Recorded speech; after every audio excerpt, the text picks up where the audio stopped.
ഡൽഹി സ്ഫോടനത്തിൽ മരണം 8ആയി 24 പേർക്ക് പരിക്കേറ്റിട്ടുണ്ട്. സംഭവത്തിൽ UAPA, എക്സ്പ്ലോസീവ് ആക്ട്, BNSലെ വിവിധ വകുപ്പുകൾ പ്രകാരം ഡൽഹി പോലീസ് കേസ് രജിസ്റ്റർ ചെയ്തു. സ്ഫോടനം ഭീകരവാദ ആക്രമണം ആണെന്ന് സർക്കാർ ഔദ്യോഗികമായി സ്ഥിരീകരിച്ചിട്ടില്ല. എന്നാൽ സ്ഫോടനത്തിന് ഭീകരവാദാക്രമണത്തിന്റെ സ്വഭാവമുണ്ടെന്നാണ് പ്രാഥമികമായുള്ള വിലയിരുത്തൽ. ഗൗതം അനന്തനാരായണൻ ചേരുന്നു കൂടുതൽ വിശദാംശങ്ങളുമായി. ഗൗതം, രാജ്യത്ത് നിന്ന് ഭീകരവാദം തുടച്ചു നീക്കുക എന്നതിന്റെ അടിസ്ഥാനത്തിൽ നമുക്കറിയാം വിവിധ കേന്ദ്ര ഏജൻസികൾ ഏതു രീതിയിലുള്ള പരിശോധനകളും റെയ്ഡുകളുമാണ് രാജ്യത്തുടനീളം നടത്തിക്കൊണ്ടിരിക്കുന്നത് എന്നുള്ളത്. അതൊക്കെ ഫലം കാണുന്ന ഒരു നടപടികളിലേക്കുമൊക്കെ കഴിഞ്ഞ ദിവസങ്ങളിൽ കണ്ടിട്ടുള്ളതാണ്. എപ്പോഴും ജാഗ്രത പുലർത്തുന്നതിന്റെ അടിസ്ഥാനത്തിൽ ഈ ഭീകരവാദ സ്വഭാവം വച്ച് പുലർത്തുന്നവരെയൊക്കെ കൃത്യമായി തന്നെ കണ്ടുപിടിക്കുന്നതിനും അവരുടെ ലക്ഷ്യം മനസ്സിലാക്കുന്നതിനുമൊക്കെ കഴിഞ്ഞിട്ടുണ്ട്. കഴിഞ്ഞ ദിവസവും ഇത്തരത്തിൽ ഭീകരവാദ സ്വഭാവമുള്ള കുറച്ചുപേരെ NIA സംഘം പിടികൂടുകയും ചെയ്തിരുന്നു. അവരിൽ നിന്ന് സ്ഫോടക വസ്തുക്കൾ ഉൾപ്പെടെയുള്ള വസ്തുക്കൾ കണ്ടെടുക്കുകയും ചെയ്തിരുന്നു.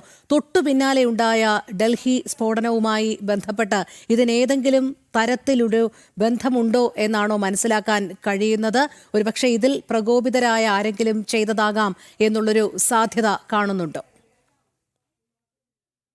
രോഹിണി, ഈ കഴിഞ്ഞ ദിവസങ്ങളിൽ ഈ അറസ്റ്റിലായ ഈ ഇസ്ലാമിക തീവ്രവാദികളെ കേന്ദ്രീകരിച്ചുകൊണ്ട് തന്നെയാണ് ഈ ഡൽഹി സ്ഫോടനത്തിൻ്റെ അന്വേഷണം ഇപ്പോൾ പുരോഗമിച്ചുകൊണ്ടിരിക്കുന്നത്. അതിൽ പ്രധാനമായും 4 ഡോക്ടർമാരുൾപ്പെടെയാണ് അറസ്റ്റിലായത്. ആദിൽ അഹമ്മദ് റാദർ, മുസാമിൽ ഷക്കീൽ, അഹമ്മദ് മുഹ്സിദ്ദീൻ, സുബൈർ ഹാങ്കാക്കർ എന്നീ 4 ഭീകരവാദികൾ പിടിയിലായിരുന്നു. ഇത് 4 ഡോക്ടർമാരാണ്. ഇവന്മാർ പ്രധാനമായും രാസായുധം ഉപയോഗിച്ച് എതിരാളികളെ അല്ലെങ്കിൽ രാജ്യത്തെ സാധാരണക്കാരെ കൊലപ്പെടുത്താൻ എങ്ങനെ സാധിക്കും എന്നതിനെപ്പറ്റിയുള്ള ഗവേഷണം നടത്തുന്ന കൊടും ഇസ്ലാമിക ഭീകരവാദികളാണ്. ഇവർക്കൊപ്പം വീണ്ടും കുറേ ആളുകൾ അറസ്റ്റിലായി. അതായത് കഴിഞ്ഞ ഒരാഴ്ചക്കാലമായി നമ്മുടെ രാജ്യത്തിൻ്റെ വിവിധ ഭാഗങ്ങളിൽ നിന്ന്, പ്രത്യേകിച്ച് ഹരിയാന, ജമ്മു കാശ്മീർ, ഉത്തർപ്രദേശ്, ഹൈദരാബാദ് തുടങ്ങിയ സ്ഥലങ്ങളിൽ നിന്നാണ് ഈ ജിഹാദികൾ പിടിയിലായിരിക്കുന്നത്. അപ്പോൾ ഇവരെ പിടിയിലായതിന് തൊട്ട് പിന്നാലെയാണ് രാജ്യതലസ്ഥാനത്ത് ചെങ്കോട്ടയ്ക്ക് സമീപത്തായി ഇത്തരമൊരു സ്ഫോടനവും ഉണ്ടാകുന്നത്. അപ്പോൾ സ്വാഭാവികമായും ഈ അറസ്റ്റും അല്ലെങ്കിൽ ഈ അറസ്റ്റിൽ ആക്കപ്പെട്ട ഭീകരവാദികളും ഈ സ്ഫോടനവും തമ്മിൽ ബന്ധമുണ്ടോ എന്നത് സംബന്ധിച്ചുള്ള അന്വേഷണത്തിലാണ് ഇപ്പോൾ കേന്ദ്ര ഏജൻസികളുള്ളത്. അതിനാൽ തന്നെ ഈ ഹരിയാനയിലെ ഫരീദാബാദ് എന്ന് പറയുമ്പോൾ അത് ഡൽഹിയോട് ചേർന്ന് കിടക്കുന്നൊരു നഗരമാണ്. ഡൽഹി തന്നെ എന്ന് വേണമെങ്കിൽ പറയാം. അത് ഹരിയാന സംസ്ഥാനത്താണ് വരുന്നത് എന്നത് മാത്രമേ ഉള്ളൂ. ആ ഫരീദാബാദിൽ നിന്നാണ് ഈ ആദിൽ അഹമ്മദും അതോടൊപ്പം തന്നെ മുസാമിൽ ഷക്കീർ എന്നീ 2 ഡോക്ടർമാർ അറസ്റ്റിലായത്. ഈ ഡോക്ടർമാർ ഉൾപ്പെടുന്ന ഈ ജിഹാദികളിൽ നിന്നാണ് ഏതാണ്ട് 2900 കിലോഗ്രാം സ്ഫോടക വസ്തുക്കൾ, വിവിധ തലത്തിൽ സ്ഫോടനം നടത്താൻ കഴിയുന്നതായിട്ടുള്ള വസ്തുക്കൾ ഇവരിൽ നിന്നും പിടികൂടിയത്. അപ്പോൾ സ്വാഭാവികമായും ഈ അറസ്റ്റിലായ ഭീകരവാദികളും ഇന്നലെ വൈകുന്നേരം ചെങ്കോട്ടയിൽ ഉണ്ടായിട്ടുള്ള സ്ഫോടനവും തമ്മിൽ എന്താണ് ബന്ധമെന്നത് സംബന്ധിച്ചുള്ള അന്വേഷണം തന്നെയാണ് ആദ്യഘട്ടത്തിൽ രഹസ്യാന്വേഷണ വിഭാഗങ്ങളും അതുപോലെ തന്നെ ഈ ഭീകരരെ ചോദ്യം ചെയ്തുകൊണ്ടിരിക്കുന്ന സംഘങ്ങളും നടത്തുന്നത്.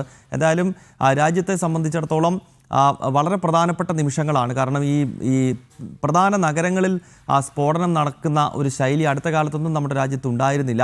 2014 നമ്മുടെ രാജ്യത്ത് ഒരു അധികാരമാറ്റം സംഭവിച്ചതിന് ശേഷം ഇതാദ്യമായാണ് ഒരു പ്രധാന നഗരത്തിൽ, പ്രത്യേകിച്ചൊരു മെട്രോ നഗരത്തിൽ, നാഷണൽ ക്യാപിറ്റലിൽ ഇങ്ങനെയൊരു സ്ഫോടനം ഉണ്ടാകുന്നത്. അതിന് മുൻപുള്ള പശ്ചാത്തലമൊക്കെ നമ്മൾ ഇന്നലെ വിശകലനം ചെയ്തതാണ്. UPA സർക്കാരിൻ്റെയൊക്കെ കാലത്ത്, പ്രത്യേകിച്ച് 1ാം UPA സർക്കാരിൻ്റെയൊക്കെ കാലത്ത് സ്ഫോടനം എന്ന് പറയുന്നത് ഒരു വാർത്തയല്ലാണ്ടായി മാറുന്ന ഒരു പശ്ചാത്തലം ഉണ്ടായിരുന്നു. കാരണം തുടർച്ചയായി സ്ഫോടനങ്ങൾ ആ കാലഘട്ടങ്ങളിൽ നടന്നിരുന്നു. ഡൽഹിയിൽ തന്നെ എത്രയോ സ്ഫോടനങ്ങൾ കോൺഗ്രസ് ഭരണകാലത്ത് നടന്നിട്ടുണ്ട്. 2005 നടന്നിട്ടുണ്ട്, 2008, 2011 വലിയ സ്ഫോടനങ്ങൾ ഡൽഹിയിൽ ഉണ്ടായിട്ടുണ്ട്. പക്ഷേ കഴിഞ്ഞ 10 വർഷത്തിനിടയിൽ നമ്മുടെ രാജ്യത്ത് പ്രധാനപ്പെട്ട ഒരു നഗരങ്ങളിലും സ്ഫോടനങ്ങൾ ഉണ്ടായിരുന്നില്ല. നമ്മുടെ രഹസ്യാന്വേഷണ വിഭാഗത്തിൻ്റെ വലിയ ഇടപെടൽ തന്നെയാണ് അത്തരത്തിലുള്ള വലിയ ദുരന്തങ്ങളെ ഒഴിവാക്കിയത് എന്ന കാര്യത്തിലും തർക്കമില്ല. ഒരുപക്ഷെ ഇന്നലെ തന്നെ ഈ 2900 കിലോഗ്രാം സ്ഫോടക വസ്തുക്കളുമായി ഭീകരവാദികൾ പിടിയിലായില്ലായിരുന്നുവെങ്കിൽ ഒരുപക്ഷെ ആ സ്ഫോടക വസ്തുക്കളൊക്കെ നമ്മുടെ രാജ്യത്തിൻ്റെ പല ഭാഗങ്ങളിൽ പൊട്ടിത്തെറിച്ച് സാധാരണക്കാരായ ആളുകളുടെ ജീവൻ നഷ്ടപ്പെടാൻ അത് വഴിവെച്ചേനെ. അപ്പോൾ സ്വാഭാവികമായും നമ്മുടെ രഹസ്യാന്വേഷണ വിഭാഗം നടത്തുന്ന ഇടപെടൽ, അവരുടെ വലിയ ജാഗ്രത, അതൊക്കെ തന്നെ കഴിഞ്ഞ 10 വർഷക്കാലം ഇത്തരം ഭീകരാക്രമണങ്ങളെ മാറ്റി നിർത്തിയിരുന്നു എന്നത് ഒരു യാഥാർത്ഥ്യമാണ്. പക്ഷേ എന്താണ് ഡൽഹിയിൽ ഇന്നലെ വൈകിട്ട് സംഭവിച്ചത് എന്നത് സംബന്ധിച്ചുള്ള വലിയ ഒരു ചോദ്യത്തിൻ്റെ ഉത്തരം ഇനിയും കിട്ടേണ്ടതുണ്ട്. രോഹിണി നേരത്തെ സൂചിപ്പിച്ചതുപോലെ കേന്ദ്ര സർക്കാർ ഇപ്പോഴും ഇത് ഭീകരാക്രമണമാണ് എന്ന സംബന്ധിച്ചുള്ള സ്ഥിരീകരണം നൽകുന്നില്ല. പക്ഷേ ഭീകരാക്രമണം നടന്നിരിക്കുന്നു എന്ന വ്യക്തമാക്കുന്ന ചില സൈൻ സർക്കാരിൻ്റെ ഭാഗത്ത് നിന്നുണ്ടാകുന്നുണ്ട്. ഇന്നലെ വൈകിട്ട് ആഭ്യന്തരമന്ത്രി അമിത്ഷാ രാജ്യത്തെ അഭിസംബോധന ചെയ്തിരുന്നു. ദേശീയ വാർത്താ ഏജൻസി മുഖാന്തരമാണ് അദ്ദേഹം എന്താണ് അവിടെ സംഭവിച്ചത് എന്നതിനെപ്പറ്റി വിശദീകരിച്ചത്. അദ്ദേഹവും ഈ അന്വേഷണം നടക്കുന്നുവെന്നാണ് പറഞ്ഞത്. ഔദ്യോഗികമായി ഇത് ഭീകരാക്രമണമാണെന്ന് പറഞ്ഞിട്ട് പക്ഷേ ഡൽഹി പോലീസ് ഇത് സ്ഥിരീകരിച്ച് കഴിഞ്ഞിരിക്കുന്നു. UAPA ചുമത്തി ആണ് ഇപ്പോൾ അന്വേഷണം നടത്തിക്കൊണ്ടിരിക്കുന്നത്.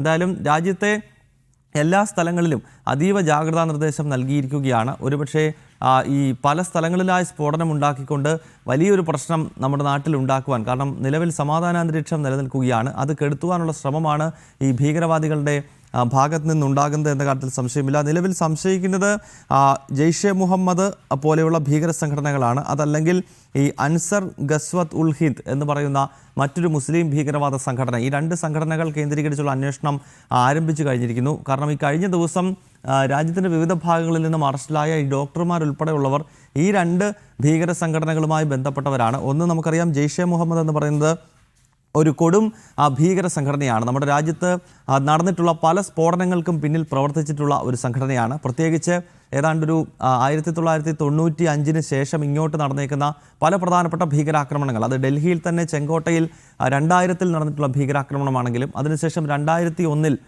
നമ്മുടെ പാർലമെൻറ്റിന് നേരെ ഉണ്ടായിട്ടുള്ള ഭീകരാക്രമണമാണെങ്കിലും 2008 മുംബൈ ഭീകരാക്രമണമാണെങ്കിലും 2019 പുൽവാമയിലെ ഭീകരാക്രമണമാണെങ്കിലും നമുക്ക് അതിലേക്ക് കടക്കാം. ഞാൻ ഒരു നിമിഷം ഒന്ന് ഇടപെടുകയാണ്. പ്രേക്ഷകർ ഇപ്പോൾ കാണുന്നത് തത്സമയ ദൃശ്യങ്ങളാണ്. ഫോറൻസിക് വിഭാഗം വന്ന് പരിശോധന നടത്തുന്നതിൻ്റെ തത്സമയ ദൃശ്യങ്ങളാണ് നമ്മൾ കണ്ടുകൊണ്ടിരിക്കുന്നത്. നന്ദനിലേക്ക് പോകാം. നന്ദൻ, നിലവിലിപ്പോൾ അന്വേഷണ സംഘത്തിന്റെ ഭാഗമായി ഫോറൻസിക് വിഭാഗം അവിടെ എത്തിച്ചേർന്നിട്ടുണ്ടല്ലോ. ഏത് രീതിയിലുള്ള പരിശോധനയാണ് ഇപ്പോൾ നടക്കുന്നത്? രോഹിണി, ഇന്നലെ തന്നെ ഈ സംഭവം നടന്നതിന് തൊട്ടു പിന്നാലെ തന്നെ ഫോറൻസിക് സംഘം വിവിധ അർദ്ധസൈനിക വിഭാഗങ്ങളിലെ ഫോറൻസിക് വിദഗ്ധരും ഡൽഹി പോലീസിന്റെ ഫോറൻസിക് സംഘവും ഒക്കെ സ്ഥലത്തെത്തി പരിശോധന നടത്തിയിരുന്നു.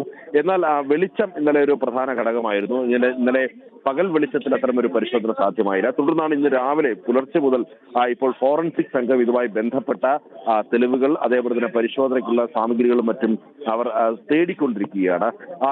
ഈ പരിസര പ്രദേശങ്ങൾ ഈ സ്ഫോടനവുമായി ബന്ധപ്പെട്ട് ഇതുമായി ബന്ധപ്പെട്ട ചില വസ്തുക്കൾ സ്വാഭാവികമായും തെറിച്ചു വീണിട്ടുണ്ടാകും. അത് ശേഖരിക്കുകയാണ് ഇതുമായി ബന്ധപ്പെട്ട വിദഗ്ധർ ചെയ്യുന്നത്. ഒരുപക്ഷെ ആ തെളിവുകൾ ശേഖരിക്കുമ്പോൾ ഏത് തരത്തിലുള്ള ഒരു സ്ഫോടനമാകാം, IED സ്ഫോടനമാണോ അല്ലെങ്കിൽ മറ്റേതെങ്കിലും തരത്തിലുള്ള സ്ഫോടനമാണോ എന്നുള്ള കാര്യത്തിലൊരു വ്യക്തതയുണ്ടാകും. അതുകൊണ്ട് തന്നെ ഈ പരിസര പ്രദേശങ്ങളാകെ കൃത്യമായി ഫോറൻസിക് സംഘം പരിശോധിച്ചു വരികയാണ്. ഇന്നലെ തന്നെ ഈ അപകടം നടന്ന, ഈ സ്ഫോടനം നടന്ന സ്ഥലത്തെ മണ്ണടക്കം ഇതുമായി ബന്ധപ്പെട്ട ഫോറൻസിക് സംഘം വിദഗ്ധമായി തന്നെ പരിശോധനയ്ക്ക് നൽകിയിരുന്നു. ഇതിനു പുറമെയാണ് ഈ സമീപ പ്രദേശങ്ങളിൽ പാർക്ക് ചെയ്തിരുന്ന വാഹനങ്ങളിലും മറ്റും ഇപ്പോൾ ഫോറൻസിക് സംഘം പരിശോധന നടത്തുന്നത്. പ്രത്യേകിച്ച് ഇന്നലെ ഈ സമയത്ത് ചില ആംബുലൻസുകളും മറ്റും ഇവിടെ പാർക്ക് ചെയ്തിരുന്നു. ആ ആംബുലൻസുകളിലേക്ക് ഈ പൊട്ടിത്തെറിയിൽ ഏതെങ്കിലും തരത്തിലുള്ള ഇതുമായി ബന്ധപ്പെട്ട് ഈ പൊട്ടിത്തെറിച്ച വസ്തുവിന്റെ ഏതെങ്കിലും സാധന സാമഗ്രികൾ, ഘടകങ്ങൾ ഈ പരിസര പ്രദേശങ്ങളിൽ ഉണ്ടോ എന്ന് പ്രധാനമായും ഫോറൻസിക് സംഘം പരിശോധിക്കുന്നത്. അങ്ങനെ ഡൽഹി പോലീസിന്റെയും അതേപോലെ തന്നെ വിവിധ അന്വേഷണ ഏജൻസികളുടെയും ഫോറൻസിക് സംഘം കൃത്യമായി തന്നെ ഉള്ള വിലയിരുത്തലുകൾ നടത്തുന്നുണ്ട്.